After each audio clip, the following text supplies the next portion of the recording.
Hello all, welcome to the channel again. So this session is on model selection in machine learning. What is the need of model selection, or what are the different steps we are using for selecting the best model that we are going to discuss here. Because last lectures में हमने data collection के बारे में discuss किया, data pre processing के बारे में हमने डिस्कस किया. So after data collection and after pre processing the data, the main important step is you have to select the best model, right? Because we are looking for the higher accuracy. So for higher accuracy we have to select the best model. ऐसा model हमें select करना चाहिए कि वो हमें जो output है उसके अकॉर्डिंग हमें हायर एक्यूरेसी प्रोवाइड करे. Because we know the different types of algorithm used in case of a supervised machine learning, in case of unsupervised machine learning. Now if we are considering the classification and regression, we know the different kinds of algorithm used for the classification as well as different kinds of algorithm used for the regression, right? But उसमें से कौन सा algorithm हमारे लिए best है वो कैसे select करना है. So this is about the model selection process, right? So ये इस सेशन में पर्टिकुलरली हम उसी के बारे में डिस्कस करेंगे कि how we have to select the best model और what are the different step we have to follow for selecting the best model, right? So let's move towards our main point. So here some important points are there related to the model selection. First we'll discuss this point, then move towards the different steps used for the model selection. So the first point is model selection in machine learning refers to the process of choosing the best model from the set of candidate model from the specific task or problem. So basically the model selection process is nothing but the choosing the best model from set of candidate model. मतलब जितने models हमारे पास available है उसमें से best model select करना. This is the process of model selection. इसमें कोई बड़ी बात नहीं है, ये तो आप इजीली समझ सकते हो. तो the next point is the goal of model selection is to find a model that generalise well to unseen data and performs optimally on the task at hand. मतलब ऐसा मॉडल हमें सिलेक्ट करना होगा कि वो जनरलाइज हो. Generalise का मतलब क्या होता है? Generalise well to the unseen data. मतलब जिस डेटा के ऊपर हम उसे ट्रेन कर रहे हैं वो डेटा के ऊपर ट्रेन करने के बाद अगर उसी टाइप का कोई अनसीन डेटा उसे मिलता है तो वो हमें उतनी ही एक्यूरेसी प्रोवाइड करे, राइट?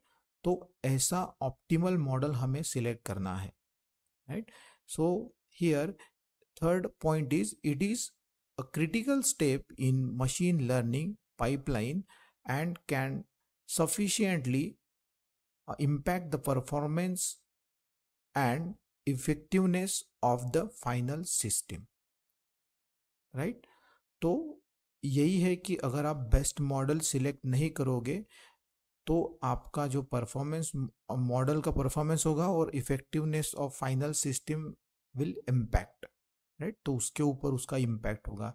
तो इसलिए आपको बेस्ट मॉडल सिलेक्ट करना इंपॉर्टेंट है. That's why this model selection step is very important, right?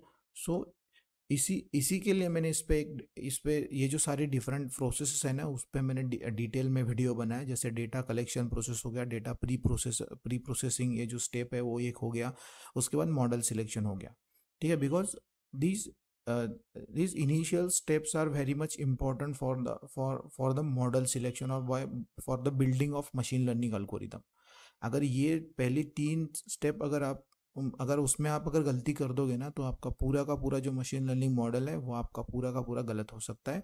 आपको जो रिक्वायर्ड आउटपुट है जो फिर जो रिक्वायर्ड एक्यूरेसी है वो आपको नहीं मिल सकते. So that's why here we have to select the best model, right? So these are the some important point. So move towards the different steps for the model selection we are using here. So these are the steps involved in a model selection. So first define the problem. जो भी problem से related हमें machine learning model build करना है.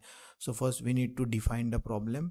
After that split the data, right? Now we know how to split the data. Data is splitted into the 3 types like training data, testing data and validation data. Now after splitting the data you have to select the model from the families, right? Now we know the different kind of machine learning model, like if you are considering the classification, we know the different kind of algorithm used in a classification. If you are considering the regression, we know the different kinds of algorithm used in case of a regression, right? So इसमें से ये जो सारी classification और regression की जो model families है, उसमें से मॉडल सिलेक्ट करना, बेस्ट मॉडल सिलेक्ट करना. Now after that hyperparameter tuning, or you have to define here hyperparameter, right? After hyperparameter tuning, you have to train and validate the model, right? Train and validate the model is next step after the hyperparameter tuning. Now after that, compare and select the best model. So here अभी यहाँ पे क्या होता है ना कि ये जो सिलेक्टेड मॉडल फैमिलीज का मतलब क्या होता है कि यहाँ पे मान लो आपके पास नंबर ऑफ अल्गोरिदम्स अवेलेबल है, जैसे SVM है क्लासिफिकेशन की केस में, उसके बाद डिसीजन ट्री है, ठीक है. उसके बाद अगर क्लासिफिकेशन की हम बात करें तो हमारे पास रैंडम फॉरेस्ट अल्गोरिदम अवेलेबल है, ठीक है. तो ये जो सारे अल्गोरिदम्स है ये हमारे पास अवेलेबल है. रिग्रेशन की केस में मान लो लीनियर रिग्रेशन है, लॉजिस्टिक रिग्रेशन है, ठीक है. तो इन सारे अल्गोरिदम्स को हम चेक करेंगे और उसमें से जो बेस्ट अल्गोरिदम होगा जिससे हमें बेस्ट एक्यूरेसी मिलेगा या फिर हायर एक्यूरेसी मिलेगा, वो हम फाइनली सिलेक्ट करेंगे. पहले तो हम ये जो सारे अल्गोरिदम्स है ना ये कंपेयर कर लेंगे, right. So after comparing, compare and select the best model. So after comparing all these kind of algorithm and select the best algorithm who gives the accuracy near about 100%, or we can say near about 100%, we can say, or as compared to the other algorithm, that one algorithm gives the higher accuracy, right? So मान लो SVM हमें 80% दे रहा है, decision tree हमें 90% दे रहा है, random forest हमें 95% दे रहा है, तो हम रैंडम फॉरेस्ट एल्गोरिदम चूज करेंगे, right. And evaluate the selected model, उसको हम इवेल्युएट करेंगे जो भी मॉडल हमने सिलेक्ट किया है. नाउ इवेल्युएशन के लिए हम नेक्स्ट वीडियो में देखेंगे what are the different method use for the model evaluation. उसमें अगर क्लासिफिकेशन है तो कन्फ्यूजन मैट्रिक्स, उसमें प्रिसीजन रिकॉल F1 स्कोर हम कैलकुलेट करते हैं. उसके बाद अगर रिग्रेशन है तो उसमें root mean square, square error, ये जो सारे R² मेथड है उसके लिए. तो ये सारी जो मेथड्स है वो हम मॉडल इवेल्युएशन के लिए कैलकुलेट करते हैं, right. So after evaluated the model, you have to fine tune the model, right. So after fine tuning is done, finally your final model is ready, and after that you have to deploy the model, right. Deployment is nothing but you have to visualize that model, right.